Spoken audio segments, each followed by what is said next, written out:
Hello friends, welcome to Study Test. तो आज की इस वीडियो में हम लोग साधारण ब्याज और चक्रवृद्धि ब्याज निकालना सीखेंगे। यानी आपको जो है साधारण ब्याज के लिए एक अलग वीडियो और चक्रवृद्धि ब्याज के लिए एक अलग वीडियो नहीं देखना पड़ेगा। हम इसी वीडियो में दोनों सीखेंगे, साधारण ब्याज और चक्रवृद्धि ब्याज निकालना।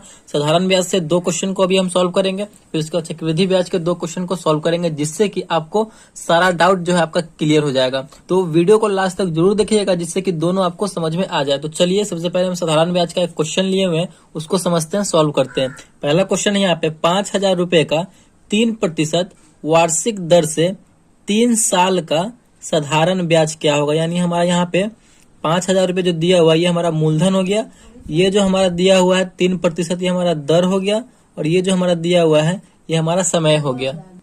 तो साधारण ब्याज के फॉर्मूले पे हम इस क्वेश्चन को सॉल्व कर देंगे। तो साधारण ब्याज का फॉर्मूला क्या होता है?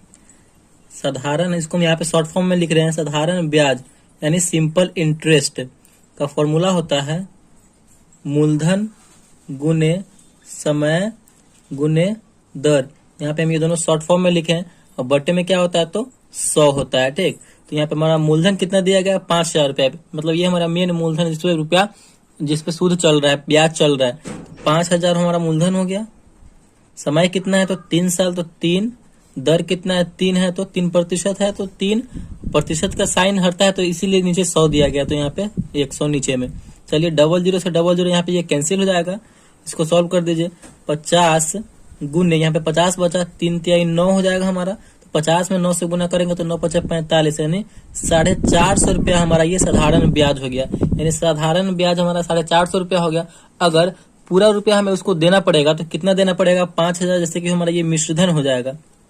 ब्याज को और जो हमारा ब्याज हुआ और जो हमारा मूलधन है उसको जोड़ते हैं तो हमारा मिश्रधन प्राप्त होता है। तो मूलधन हमारा 5,000 है और ब्याज कितना है?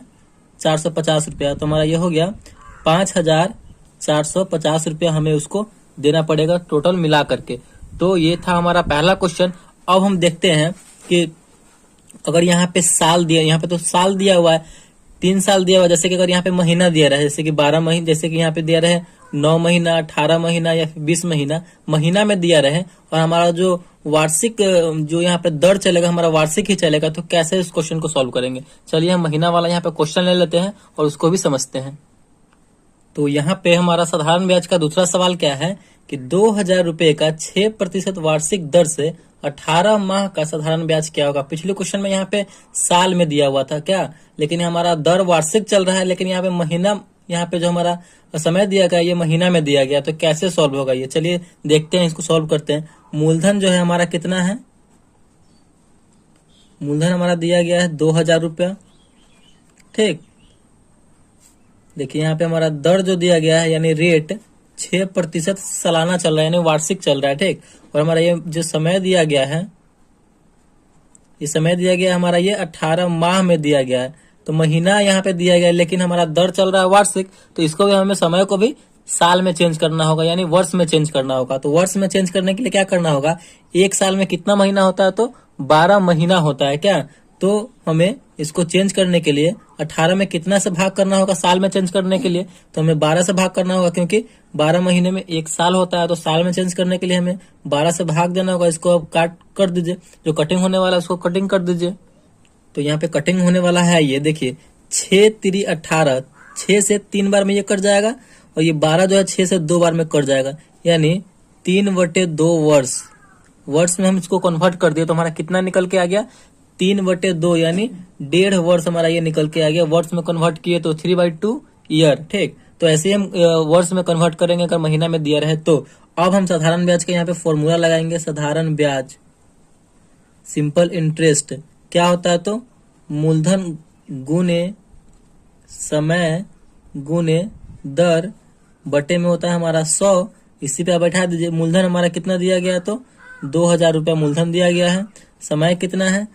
3/2 वर्ष दिया गया है, और दर हमारा कितना? 6 है। ठीक, चलिए अब बटे में 100 होता है तो बटे में 100 दे देंगे। यहाँ पे 2 जीरो से यहाँ पे 2 जीरो हमारा कैंसिल हो जाएगा। इसको सॉल्व कर दीजिए। 2 से हमारा ये 6 कट जाएगा, कितनी बार में? 2 तिया 6, 3 बार में 20। यहाँ पे 20 बचा, 3 बचा, तो 20 गुने 3 तिया 9, तो 9 दूना 18, यानी 180 रुपया हुआ। हमारा जो 2,000 रुपये का 6% वार्षिक दर से 18 महीने में जो साधारण ब्याज होगा वो कितना होगा, तो 180 रुपया होगा। ठीक, तो आई होप आपको साधारण ब्याज से रिलेटेड जितने भी डाउट थे वो सारे क्लियर हो गए होंगे। तो ये आपको साधारण ब्याज अच्छी तरह से समझ में आ गया होगा। तो अब हम सीखते हैं चक्रवृद्धि ब्याज निकालना। ठीक, तो यहाँ पे हमारा चक्रवृद्धि ब्याज का पहला सवाल है, 15,500 रुपए का 4% वार्षिक दर से 2 साल का चक्रवृद्धि ब्याज कितना होगा। तो इसमें भी हमारा दिया गया है मूलधन कितना है, तो 5,500 रुपया है, दर कितना है, तो 4% है, और समय कितना है, तो 2 साल है। देखिए यहाँ पे बहुत ही सिंपल सा ये सवाल है और बहुत ही सिंपल तरीके से भी हम लोग बनाएंगे चक्रवृद्धि ब्याज वाले सवाल को। देखिए क्या करना होता है इसमें, चक्रवृद्धि ब्याज का मतलब है कि ब्याज पे ब्याज, मतलब पहले साल में जो है आपका चक्रवृद्धि ब्याज नहीं लगता है, पहले साल में हमेशा साधारण ब्याज ही लगता है। चक्रवृद्धि ब्याज जो है दूसरे साल से लगना स्टार्ट हो जाता है। ठीक, तो जब भी आपको यहाँ पे समय देखना है, कितना समय यहाँ पे 2 साल है, 2 साल 3 साल 4 साल जब भी दिया रहे तो हमें क्या करना है कि लाइन ले लेना है। 2 साल का है तो हम 2 लाइन लेंगे, पहले साल में पहला लाइन लेंगे और दूसरे साल में 2 लाइन लेंगे। यही ट्रिक है, बिना फॉर्मूले का हम लोग यहाँ पे चक्रवृद्धि ब्याज वाले क्वेश्चन को सॉल्व करेंगे। पहले साल में पहला लाइन और दूसरे साल में दूसरा लाइन। ठीक, हमेशा अगर 3 साल का यहाँ पे रहता तो पहले साल में पहला लाइन, दूसरे साल में 2 लाइन और तीसरे साल में 3 लाइन, यहाँ पे हम इस प्रकार 3 लाइन लेते। ठीक, तो बहुत ही सिंपल ट्रिक के साथ यहाँ पे हम आपको बता रहे हैं।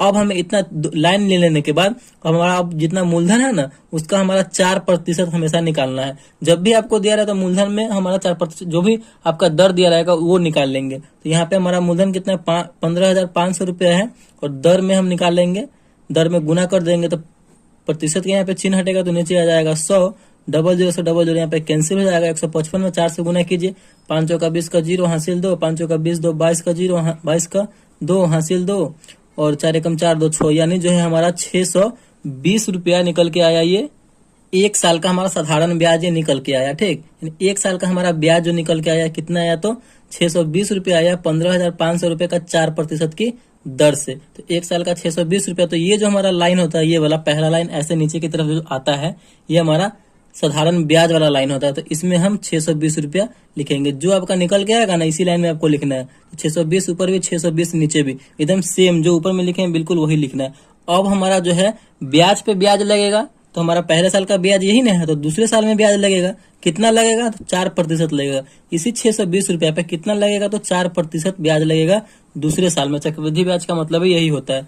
तो 620 का अब हम यहाँ पे 4% निकालेंगे, प्रतिशत हटाएंगे, नीचे 00 आ जाएगा, 10 से यहाँ पे 10 कैंसिल हो जाएगा, और यहाँ पे 10 कट जाएगा। कितनी बार में, 5 दूना 10 और 2 दूना 4। तो यहाँ पे गुना करेंगे, अब ये कटने वाला है नहीं, तो 62 में 2 से यहाँ पे हम गुना करेंगे, 2 दूना 4, 6 दूना 12, यानी 124, और बटे में 5। आप 124 में 5 से भाग देंगे तो हमारा ये निकल के कितने आएगा, तो 24.80, यानी 24 रुपया 80 पैसा हमारा ये निकल के आएगा। तो इसमें जो है हम दूसरे साल में जो हमारा 620 रुपये का 4% की दर से जो ब्याज होगा वो 24 रुपया 80 पैसा होगा। ठीक, तो हमारा यहाँ पे ये चक्रवृद्धि ब्याज समाप्त हो चुका है, यहाँ पे क्लियर हो चुका है, बन चुका है। तो अब हम सबको इसको जोड़ देंगे पूरा को। तो 620 और 620 हमारा कितना हो जाएगा, तो 1240 हो जाएगा, प्लस 24 रुपया 80 पैसा। इसको भी हम जोड़ देंगे तो कितना हो जाएगा, ये 1200, 4 2 6, 64 रुपया, 1264 रुपया 80 पैसा। ये हमारा क्या हो गया, तो चक्रवृद्धि ब्याज हो गया हमारा। ये 15,500 रुपए का 4% वार्षिक दर से 2 साल का जो चक्रवृद्धि ब्याज होगा वो 1264 रुपया 80 पैसा हमारा चक्रवृद्धि ब्याज होगा। तो आई होप आपको चक्रवृद्धि ब्याज भी बहुत अच्छे तरीके से समझ में आ गया होगा कि हमें क्या करना है। अगर 3 साल का यहाँ पे पूछे तो हम क्या करेंगे, 3 लाइन लेंगे। पहले साल में पहला लाइन, दूसरे साल में दूसरा लाइन, 2 लाइन, और तीसरे साल में 3 लाइन। इस प्रकार हमें लेना है। और पहले साल में जो होता है हमेशा वो साधारण ब्याज का लाइन होता है। तो जो इसमें संख्या ऊपर में आएगा ना, मतलब जो दिया रहेगा उसका दर निकाल लेंगे। तो मूलधन में दर से गुना करेंगे तो हमारा वो निकल के चला आएगा। तो पहले लाइन में बिल्कुल सेम वही आएगा। ठीक, और दूसरे साल में इसका जो जितना हमारा दर दिया रहेगा उसका निकाल लेंगे परसेंटेज, तो उसमें ये आएगा।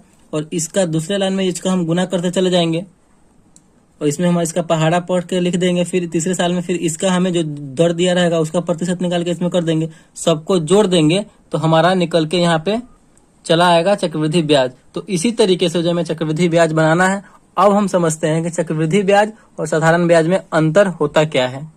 अब हम समझते हैं साधारण ब्याज और चक्रवृद्धि ब्याज में अंतर क्या है। देखिए बहुत ही छोटा सा डिफरेंस है, दोनों में बहुत ही छोटा सा अंतर है कि साधारण ब्याज में होता क्या है कि आपका अगर पहले साल का जो ब्याज है ना, जैसे कि 20 रुपए, जैसे कि यहाँ पे मान लेते हैं कि 1000 रुपए का अगर आपका पहले साल में 20 रुपया ब्याज हुआ है तो दूसरे साल में भी आपका वही ब्याज होगा, 20 रुपया ही होगा। तीसरे साल में भी आपका वही मतलब 20 रुपया ही होगा।